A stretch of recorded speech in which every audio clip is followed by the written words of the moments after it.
Onion Cycles podcast is about thought provoking, emotion evoking, action driven, step by step guidance to explore the unique, glorious, and wonderful ocean of your being. Because healing is a multi layered process of getting to know oneself.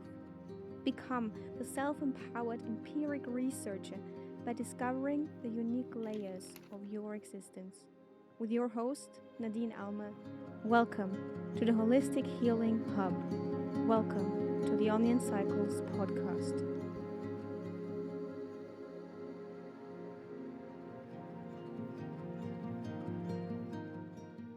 Hello and welcome back, my beloved onions.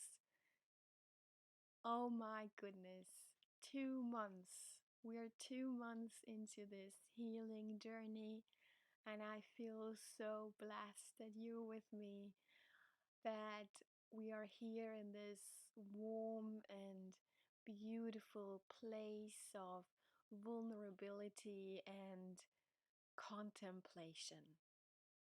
So, here we are already at today's topic, contemplation. I established a form of revising in my healing journey through someone I stumbled across during watching a documentary about minimalism. And he was a quite inspiring Swiss man with some things I was resonating with, others I didn't. What I certainly was resonating with was his approach to take account every couple of months or every 3 months.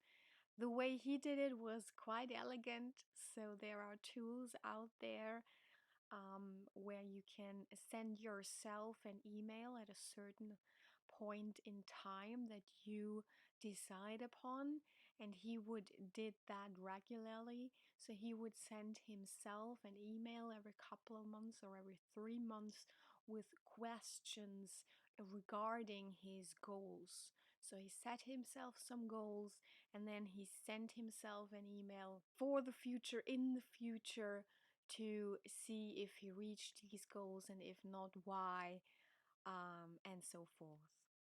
That sort of triggered in me a absolute epiphany of, oh yes, that is what I neglected. I think I was about a year into my journey, and I felt lost at that specific point. Obviously, there were other factors involved in that, but this specific technique or tool that I got from this documentary then helped me realize that I didn't take account on where I started and where I wanted to go. In fact, I don't even know where to go.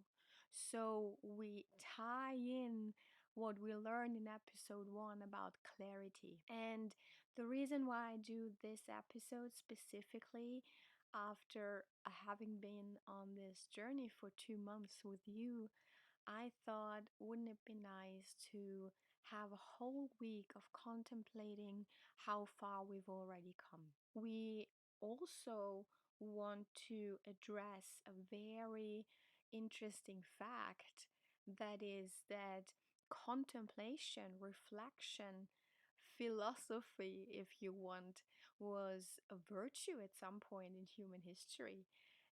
Especially Aristotle tells us that contemplation is the most self-sufficient form of a virtuous activity, because it doesn't require anything else. It doesn't require anything external. It all comes from within. So, in our way to healing and finding our self empowerment, it is quite the most self sufficient way to sit down, reflect, and see who we are now and who we were when we began the journey. Obviously, there might not really be a starting point per se, but if we start to incorporate this tool of reflection on a regular basis, could also be just once a year, we then establish a sense of a starting point and a point that we are now, and then can also from there establish a point that we want to work towards. We don't want to do the same thing over and over again and expect a different result, which is why we sit down and see what has worked for us. Because contemplation enables us to transcend modes of thinking that create our existential crisis. If we don't reflect, we neglect the possibilities and options we have to grow as a human being, to see what works for us and what doesn't. Because, as I so often say, please don't get tired of this or bored with me for saying this over and over again. Please don't get annoyed, but it is the truth. We are all so wonderfully unique and glorious and beautiful. So we all need to respect and appreciate and acknowledge the fact that what works for one doesn't necessarily work for another. So, contemplation. I want to contemplate the last 7 episodes, including today's episode, and as always, on my website www.wonderfinder.org, you will find the worksheet for this week's episode with a lovely exercise. And I hope this contributes and supports you in your own healing journey in your own way. And if there is anything out there that you feel like you need, and maybe I can give and I can offer as well, please just leave a comment or write me an email, contact me, share with others your own journey, your experiences. We're all in this together. So let us just take each other's hands and help us and enable us to work together to heal ourselves and contribute to support whoever is around us and whoever needs us to be there for them. With that said, let's just dive straight in and reflect on our first episode. First episode was about the 4 C's. It was clarity, curiosity, change, and consistency. If you hear some rustling in the background, that is my notes, because I took a lot of notes for this episode, because I believe it's quite important to not lose my thread of what I want to put into these episodes and keep them concise, because time is very valuable. In general, that was all about establishing what it takes to be on this healing journey and assessing the demands of taking on this journey, because it is a huge journey. It is a tip of the iceberg, what we see, but underneath the ocean there is so much more that then comes up to the surface once we start on this journey. So consciously making the decision on doing, on reflecting, on becoming clear who you are and where you want to be, on being curious about the tools and the approaches and the triggers and the work and how you can establish the person you want to be. And then also getting comfortable with change, getting comfortable with the knowledge that at some point change will become your second nature. But to get there, to get out of a lifetime of being in a system that teaches us that change of any sort is dangerous. Change of any sort might end you up on the streets, even, or might be the downfall of your family, is a very intense journey to take on. And once we are there at that comfortable knowing that indeed I am never the person I was a day ago. I'm never the same person I even was an hour ago. And that change is just a very natural and organic part woven into everyday's experience and this life's journey. Then you come to the question of consistency. how does consistency look specifically for you?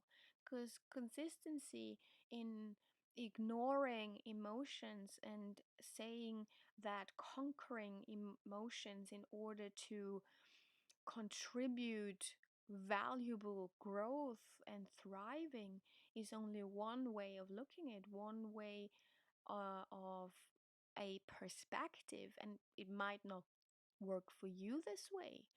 You might have a very intense and trying time to figure out how consistency looks for you and how consistent you are able to be with the energy levels you have.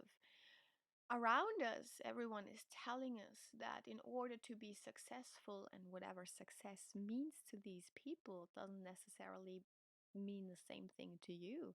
But in order to be successful, we have to conquer our moods, mind over moods, and then be productive and never sit still, when in fact consistency might look very different to you, and consistency might come in different layers of healing, in different shades of colors, in different ways of expressing itself. And sometimes the consistency to never give up on yourself, no matter how long it takes to heal, is consistency. Even if you have a spell of 2 weeks where you don't do your regular yoga practice, or if you have a spell of a week where you don't meditate, the important thing to understand about consistency is that the essence of it is going back to it, never giving up, and always coming back to realizing that it is consistency when you not give up on yourself, your goals, your dreams, and what you want to be, what you want out of your life.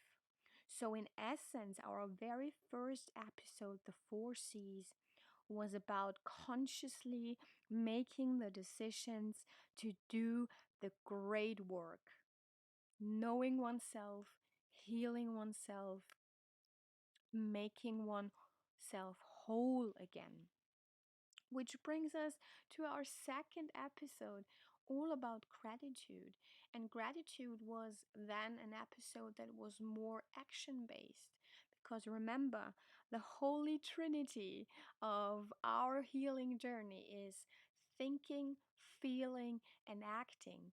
And gratitude was our first step into an action mode that, if I remember correctly, was asking you to maybe contribute in a way that you on a daily basis incorporate gratitude in order to shift your mindset. Because only if we shift our mindset to from lack to abundance, from fear to love, we are then able to see the world in a completely different way, see different colors, nuances, and shades to it. And through those different colors and shades, it becomes obvious that on a daily basis, we have a lot we're thankful for. We just take it for granted. And that's the trap. We always seek more gratification, more success, more money, more power, more time, more anything, more everything, and forget what already is there.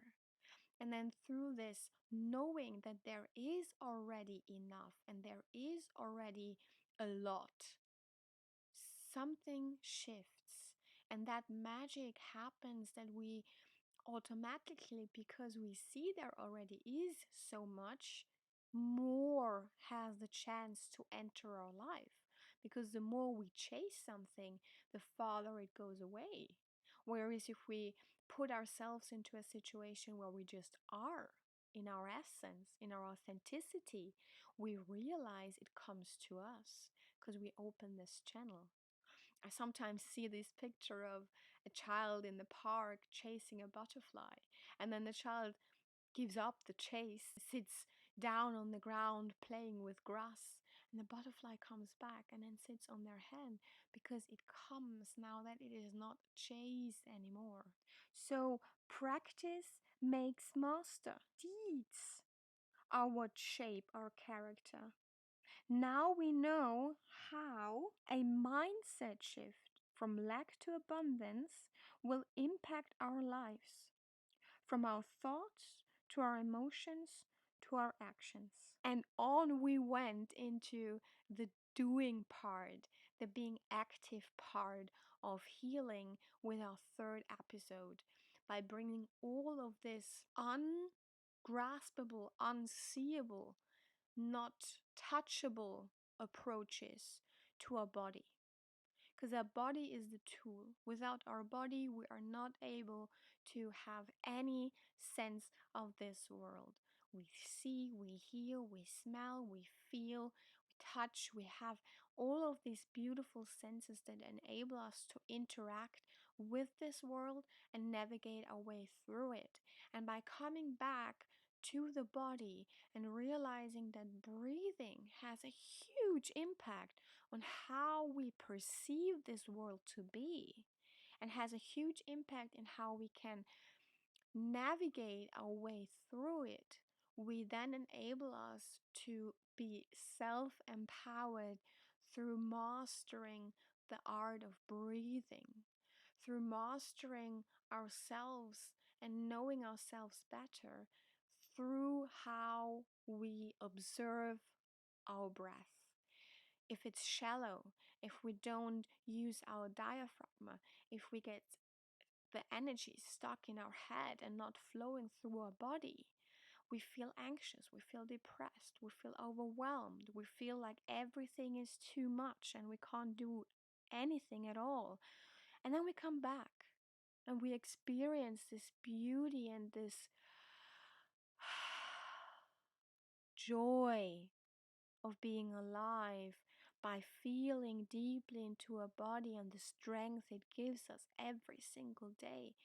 Every single cell that knows what their name is, that knows what their job is, that parts and duplicates and makes new skins or inflates as one wing of a lung to breathe in and then exhale and deflate again. All of this beauty, this grace, this art of design that we are enabled through realizing that we can actually, even if most of the day we don't put our awareness towards it, we can influence it. And we can influence it in a way that contributes to a healthier life, to a life that makes us feel alive and feel present and feel being in the now. And then we went into our first reflective mode, our fourth episode that was dedicated to a beautiful world out of the Dictionary of Obscure Sorrows by John Koenig, which you can visit online and also purchase as a book. And we explored the meaning of the word sonder, which is a noun and explains how the intricate, interwoven grace of the human species is so often forgotten in our everyday lives. That every single person we pass on the street, every single person we take a coffee from, every single person that smiles at us or frowns at us, that honks at us on traffic or that whistles after us to make us a compliment, or every single person we meet, see or not see, feel or not feel, interact with or not interact with, has a vivid, as vivid, in fact, a life as you and I have. And that out of that knowledge comes so much wisdom and so much more compassion and love. Because if we are not treated the way we feel we need to be treated, we actually have the power to reflect now and see that, oh, there is Sonder applying in my everyday life, because the people that need love are asking for it in the most unloving way. And I have a choice. I have a choice to give it or not give it. But it enables me to stay sane and mentally balanced and safe in the knowing that this person, whatever this person goes through right now, that drives them to treating me this way, does have nothing to do with me. Because I am within myself, within my right and my power to decide how I receive what happens, how I work with what happens to me or for me. We are not alone. We're in this together, is what episode 4, Sonder, taught us. And we went on to episode 5, the traffic lights paradigm, as we find more and more joy through the curiosity of being a self empowered researcher. By observing ourselves, we embrace the only constant in life, that is change. On a consistent basis, we discern with clarity what we need to do to accomplish where we want to go. Reading the signs through loving observation. And that is what the traffic light paradigm was supposed to enable. It's like an example of how a thought downward spiral, an emotional downward spiral, an action based numbness and demotivation can actually tell us so much about ourselves and how we cope and what we do and how we entangle ourselves in our own world, in our own head, forgetting that this is just happening in our head and it's not real, and that what real is what we decide reality to be. And obviously, this is hard, and there have to be a lot of cycles and a lot of turns to get to a state where we are able to separate this inner voice that tells us horrible and harsh and hurtful and painful things about ourselves. But the more and more we acknowledge the cycles, the patterns, the observation, and ourselves for trying and not giving up, the more we are able to then establish a confidence that we can discern and dissipate what this voice is, what it's telling us, and that we are now in a position to nurture ourselves. We are now the adults. We are adulting, and in the most profound way, we can adult ourselves, parent ourselves, be there for ourselves, and heal our inner wounded warrior child, our inner wounded call to be more, do more, and nurture what cries out for love in the most unloving way. And in doing so, we are more and more often able to come to the crossroads and not even land in the red light anymore. And if we do land in the red light section, we know that it is because we didn't give us enough attention, us enough rest, us enough stillness and meditation and space to grow and space to reflect. And we land on episode 6, accountability and responsibility, something we have established through the first 5 episodes already. We've built up to realizing that it's no one else's job to make us feel good, to make us feel whole, to make us feel worthy. It is nice to have these people in our lives, and it is absolutely beautiful that there are people who see in us what we not yet are able to see in ourselves, and they are needed, no questions asked. They are needed, and they are so loving and kind and beautiful to be with us, even if we ourselves deem us worthless. And yet it is not their responsibility. We are the only ones who need to hold ourselves accountable to how we think, feel, and act. And at some point, we need to let go every grudge. Because in truth, these grudges, these deep, deep holes of hatred are intoxicating our self. They are poisoning us. Every single time we nurture this hole of hatred, we give ourselves a hit of poison. The other person isn't concerned. The other person isn't receiving this poison. We are, our emotions are, our thoughts are, our mental health is. I'm not saying that we need to agree. I'm not even saying you have to forgive and forget. But for the sake of yourself, take account of what this brings you. Grieve whatever you have to grieve, and then take this grief and create something beautiful for yourself and your loved ones out of it. Let go what poisons yourself. The self empowerment is established when we see the beauty, grace, and possibilities once we take responsibility back as a tool of self empowerment.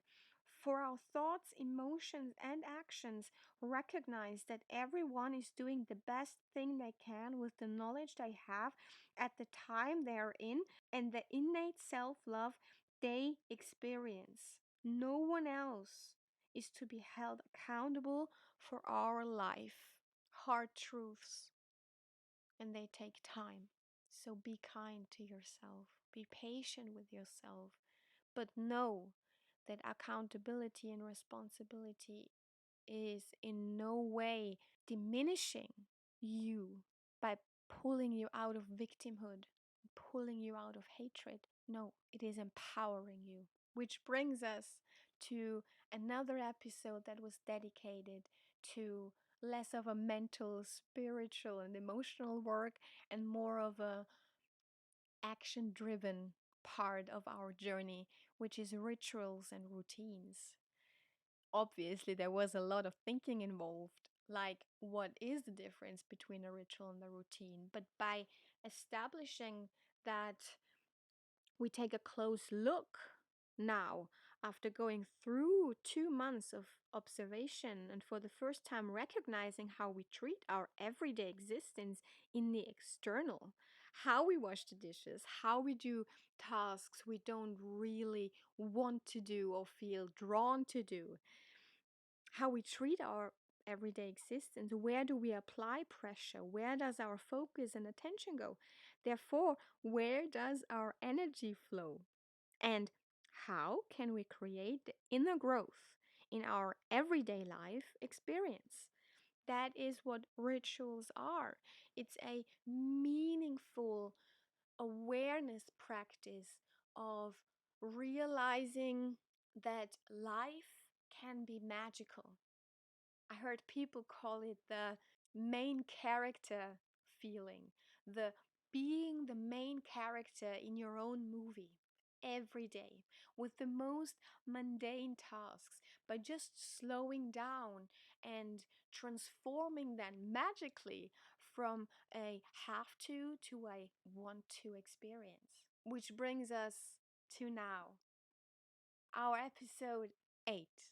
Episode 8 of contemplating all of these weeks gone by, all of the exercises you did, all of what happened to you in the course of these 2 months, in the course of listening to what could resonate with you.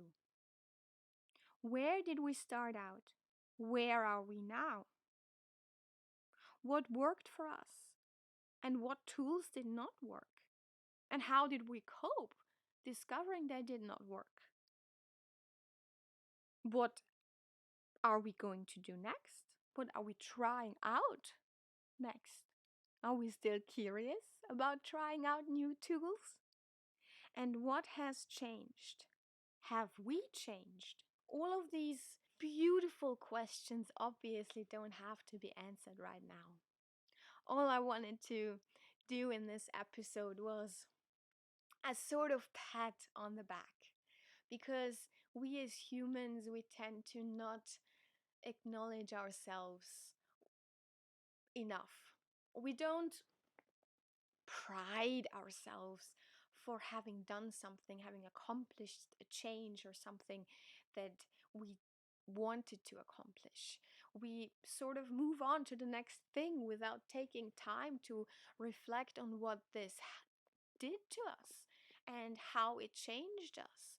We need to just stop once in a while and be very good to ourselves and indulge and savor these moments where we actually feel like we are enough and we are worthy and we are beautiful, and the way we are in this world matters, and our light brings light to someone else's shadow. When they need to see light, we are there. We are bringing something to this life for ourselves and for others. And by just being, we are enough.